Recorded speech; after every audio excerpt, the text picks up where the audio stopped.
Hello everybody, welcome back to Friendly Fire. I'm your host Sam today. I mean, just hold on. I'm your Thomas. I'm Thomas. And I'm Cassidy. And this is Friendly Fire. See you after this. Intro.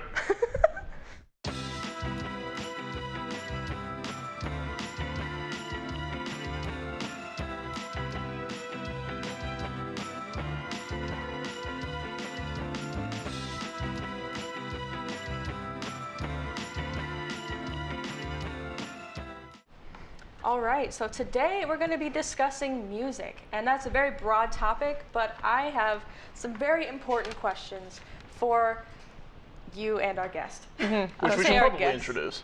Well, no, we did an introduction. I got the intro. Cass. Yep, that's me. Welcome. Okay. Thank you. Thanks for having me, Friendly Fire crew. You're welcome. No problem. So we're going to start with the basic question: how important is music to you guys? You begin. I, very strangely enough, didn't really listen to music until I was probably junior or senior in high school. It was almost strictly Elton John for about a year. It started with Rocket Man, the movie with Taron Egerton. Love that movie. That came out. I listened to literally nothing but Elton John for most of 2019. And then it wasn't really until I started college that I started branching out and listening to a lot more music. Okay. But in that, I found a lot of solace when I was like, this is better than going insane. What about you? Big music absorber, listener, I should say. I can't tell you the last time I didn't have headphones attached to me at all times. Me too. Oh my God. Throughout my whole life. Love it. Nothing. I mean, it's always there when you need it. It's always a click away, ready to go at all times. I'm the same way. I have headphones either around my neck or on at all times, and now I have two pairs. I have my wireless earbuds, and then I have my big headphones because I can never decide. You always need a backup just in case. I do. I have what I call the 6 check before I leave any location. I do. It's a lot like the Pat check if you're familiar. Pat, make sure you get your keys, wallet, your phone. Those are the first 3. Then I go sunglasses, hat, earbuds. That's the 6. So if I ever am leaving somewhere and you hear me go 1, 2, 3, 4, 5, 6, and then I just start walking, that's me making sure that I have everything. Okay. Very good system. Highly it seems recommend. like generally that we all very much enjoy music. We do stand. I really want to know what your guilty pleasure music genre is. I can go first if we would like to. I am a K-pop stan through and through, and I'm going to out myself as a K-pop stan at the moment. Are you not going to throw it up right now? Thomas? It's a finger heart. It's a finger heart.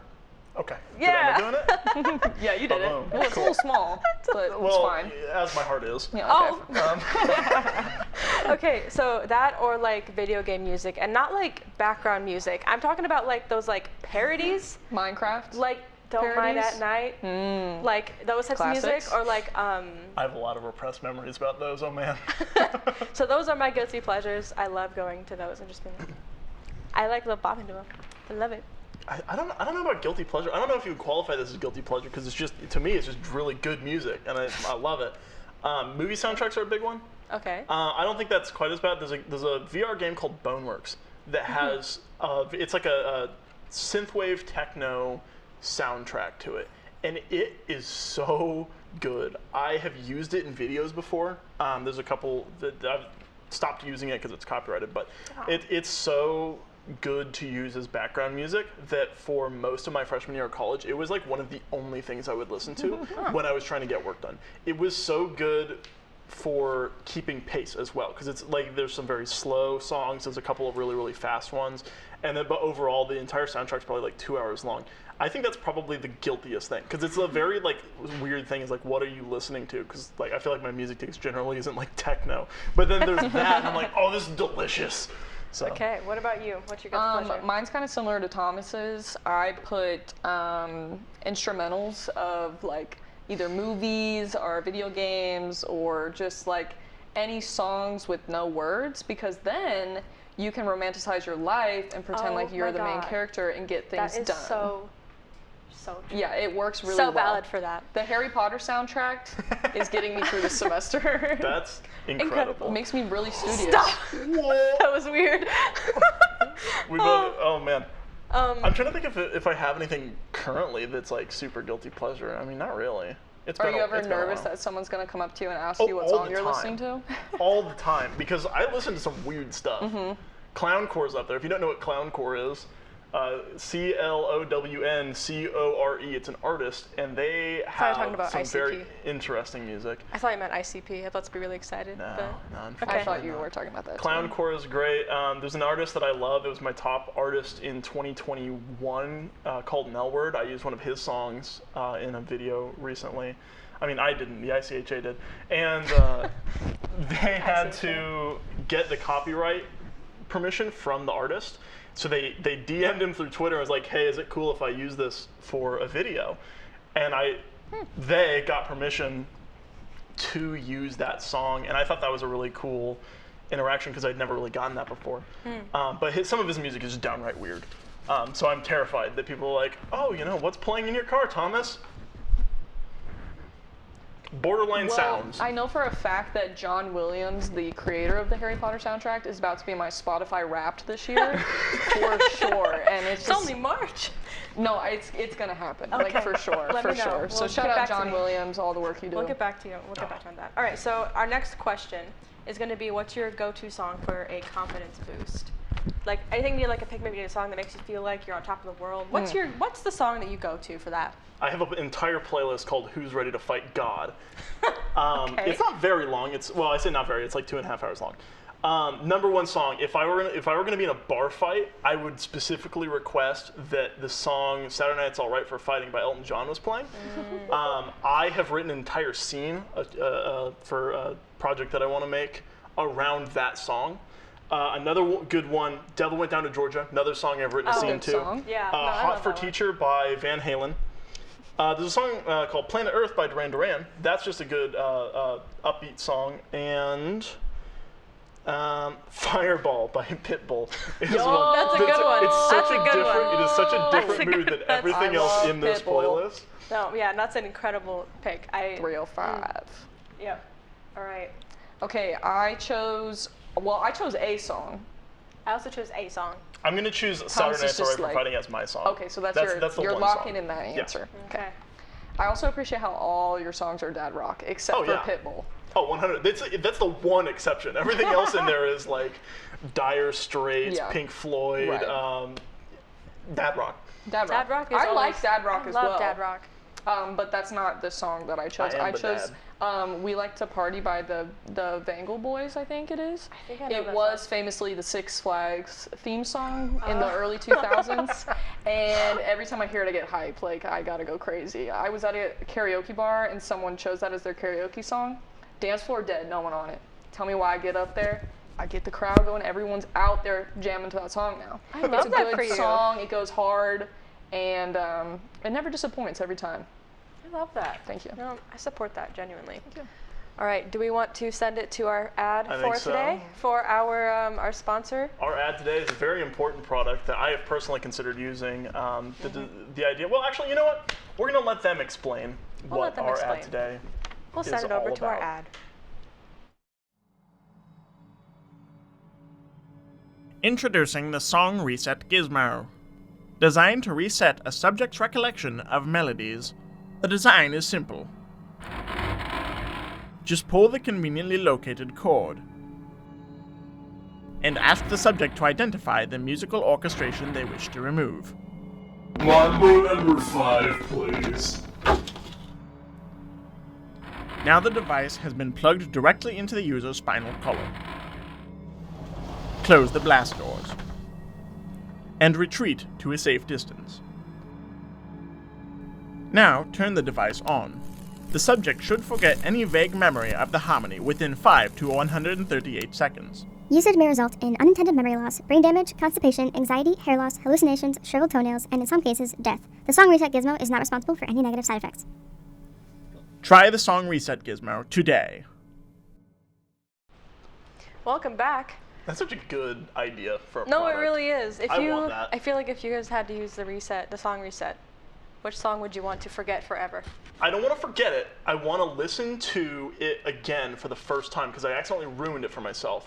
Oh. The live recording of Hotel California by the Eagles. Show your shirt. show the shirt. Camera one. Camera one. Look at show that. the shirt. I went to their concert last November. It was lovely. I feel like that's not the appropriate word, but you still get the point. It was awesome. And they had a live recording of it. It's on Spotify. It's live from the Forum 2019 of Hotel California. Opens with a trumpet solo. And when the first time I listened to it, I didn't know it was Hotel California. I heard it and I was like, what is this? And I looked and I spoiled it for myself. If I had waited like 30 seconds, I would have gotten the most relieving, just otherworldly experience of like, it's Hotel California I would have ever had in my entire life. I want to delete it from my brain and listen to it for the first time again. Do you have a song that you want to listen to again for the first time, or For the forget first forever? time, if I could forget "Happy" by Pharrell Williams. You're gonna laugh so hard when I get to the song that you hate the most. I just know that the whole point of it is to be happy. It makes me irrationally angry. It's Actually, awful. I've heard it an obnoxious amount of times. Isn't that an original track for the Minions too? Despicable Me. Despicable Me The too, first yes. one. I'm sorry. Which, might I add, most of those songs are fire. they are. The Despicable Me soundtrack by It's very Pharrell good. Williams usually goes pretty hard, but The that That one song was doesn't. kind of a. The score for the original is honestly really good. And Yeah. I will say that I have played on multiple occasions when I'm feeling nefarious. Right, I gotta move us on Yep. to our next question. What would your theme song be? Like, if you had to walk into a room and have a song playing, what would it be? You want me to go first? Yeah, you go first. This Okay, time. You haven't gone first I yet. chose this song just because it's my favorite song of all time, so Okay. it seems appropriate for it to be my theme song. It's "Everybody Wants to Rule the World" by Tears for Fears. That's a good one. And I love that song. It's a good song. I feel like it's Good giving song. main character when I listen to it, and also I listen to it. Okay, so Disney has this ride at Walt Disney World called Guardians of the Galaxy, whatever, and you can go on it, and that's one of the songs that you can get while you're like on the coaster. Okay. And I got that song, and it like changed my perception. So it's giving main character, I'm on a roller coaster around the moon right now. I love that. Okay, I had my answers on here, but I'm gonna change my answer to "Everywhere I Go" by Hollywood Undead.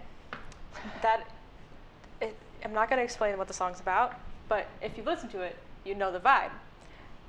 And I feel like if I could walk everywhere with that song playing, I feel like I would be infinitely more confident about my life. Like I just feel like I could walk in and everyone would be like, I respect that person. Maybe they might hate me, but I love that one. My other option was Sugar We're Going Down by Fall Out Boy. That was my other one. But That's a I good think one, too. Everywhere I Go is probably better in my mind now. So My personal answer, which you told me specifically not to say, is Destroya by an artist called Hi, I'm Chris, an indie artist. And no one's going to know what that is, but I want to get into the world. So I'm going to also submit the answer, Can't You See by the Marshall Tucker Band. That it has one of my all-time favorite vibes to it. It is very much like End of the Day, Ride into the Sunset vibes for me. I just love it. The guitar solo is beautiful. Absolutely wonderful song. Go listen to it. Okay. Once again, Dad Rock, I don't even care. Listen to that song. It's so good. okay. So this one I struggled answering. I'm not gonna lie. Our next and maybe nope. It's our next question. It would be, what song would you leave somebody at the altar to? You have an answer? Can I pull up a Spotify playlist? If you would like. I'm going to pull up a Spotify I'm gonna let playlist you real go quick. then. A whole playlist. Okay, so I chose More Than a Woman by the Bee Gees. Because, I'll tell you why. Because if I was going to leave someone at the altar, it would have to be for another woman. So then I'd have to be like, sorry, lady, it's this lady. Exactly. You know? So that felt suiting to me. It's also disco, which is just kind of fun. Because I feel like it'd be a little sad to leave someone at the altar. So I'd have to bring my vibes back up, Yeah. you know, to be with whoever I chose to leave them for. So Mine More was Than a Woman. Thank you. I had a couple. The first one would be "Runaway Baby" by Bruno Mars. That's a good one. It's like a very obvious, like, yeah, running away. But I like it because I feel like I could actually like sprint at full speed to that song and like be like actually having a good time instead of being sad. Another one I had was "I Did Something Bad" by Taylor Swift. Because I did. But they both make me feel better about myself, and I think they're great. So I feel like they're good options. I think that if I had to choose one, I'd probably do Crystal Ball by Styx. Once again, Dad Rock, don't care. It is, the intro of that song is very slow and I'd say it's more of a ballad, and then once it gets to the beginning of the first chorus, it then picks up and becomes like a more rock song. So I think that would have a good start. You know, if you're talking about having this be a scene, which is at least how probably both of our, well, no, I imagine all of our brains work vaguely like this just because of what we do. You have that little bit to like build up the momentum, and then you relieve that tension when you have that release of this is now a very fast-paced song. I think that would probably be my choice. Okay. You had a whole playlist? You had a whole playlist for this? No, but there was a playlist in mind that's just like, you know, he's ready. No, I'm not ready to leave someone at the altar. It's just sad rock music, and I wanted to get a refresher because sometimes I forget. Sad dad rock. I feel like that is very much you. There's also Tears for Fears in that playlist. Okay. Stan. All right, and the last question that I have, which we might end up ending a little early today, but what is the song that you hate more than anything? And we feel like we started discussing mine. Mine was Happy by Pharrell Williams, which I second hard. That song sucks. I hate it. It makes me genuinely like angry when I hear that song. Anytime I hear the beginning chords, I actually like get pissed. No, it's horrible. I actually get so genuinely angry. And then I feel like any Kids Bop song also makes me pretty mad. Yo, that is true. I'm sorry, continue. No, I'm just agreeing that Kids Bop is awful. Kids Bop is pretty bad. There's no worse feeling than thinking, if you're out in public, you're at a restaurant, you're sitting there, you're eating dinner, maybe you're talking with someone else, and you hear a song that you know. For me, this happened to Killer Queen by Queen. Oh. And we hear the song playing, and we go, oh, hey, it's Killer Queen. And now everyone's paying attention to it. And we realize it was an EDM remix. And I've never wanted to stab something through the table more in my entire life. I cannot stand it, especially Queen. You can't do them like that. Yeah, EDM and Queen don't really mix as well. It's playing like the main chorus of Killer Queen, and then in the background it's just like boots, boots, boots, boots. It's like, no, this doesn't fit. They took two songs and put them together. That does not mean it's a mashup. That means it's two songs playing at the same time. Yeah, no, that's horrible. But yeah, no, Happy is my all-time least favorite song, and I don't hate any song, to be honest. I don't think there's any song that I hate more than I hate this song. Yeah, no, like this is the only song that I could think of. Are you also choosing Happy to hate on? Genuinely, it's the worst. I have another one that I don't think is necessarily a worst song. I hate the song Borderline. I forget who it's. I think by it's Tame Impala? No, I think it's by Madonna. Madonna's overrated. I hate this song for a very specific reason, a very personal reason, because when I was in high school, I woke up every morning at 6 o'clock. And the way that I woke up, my alarm was my radio. So when the alarm went off, it was like an actual alarm clock, and when it went off, it started playing the radio. And every morning at about 6:15 a.m., there was a segment on the station that I listened to that they did a cover of Borderline, but instead it was like about traffic.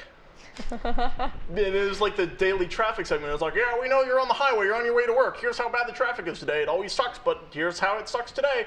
They had this, it was like a 15-second clip of Borderline that would play every morning at the exact same time. And I'd normally wake up to it, and it made me so irrationally angry to the point where I cannot hear the original song. Wow. And like, if I hear it, I'll shut it down so fast. That's I've heard it out in public, it gives upsetting. me PTSD. I hate it. I hate that song because of that reason. Upsetting. Okay, well, I think that's all I have for us today. We have about 30 seconds. What else do you guys want to add? What is your favorite mashup of two songs? Speed I don't- round. Mine is it's a mashup of Stranger Things theme song and I forget the name of the song by Ariana Grande. Oh, I thought you were talking about the Journey one they did. No. But they made it for the show, so does that count? Separate Ways. That one's really good. That was made. That is a really good one. That Really was good. made for the show. This one was just made. They just took the Stranger Things theme, and then they put Ariana Grande over it, and it's honestly really good. I don't listen to either of them independently, but that mashup is really good. I'll find the link to it. I still have it. I'll put it somewhere. All right, well, thank you so much for joining us today. This was, Friendly Fire with Cass and Thomas, Yep, and Thomas. me, your host today, Sam. Thanks for watching. Thanks for watching. Bye. See you guys next week. Credits. Credits.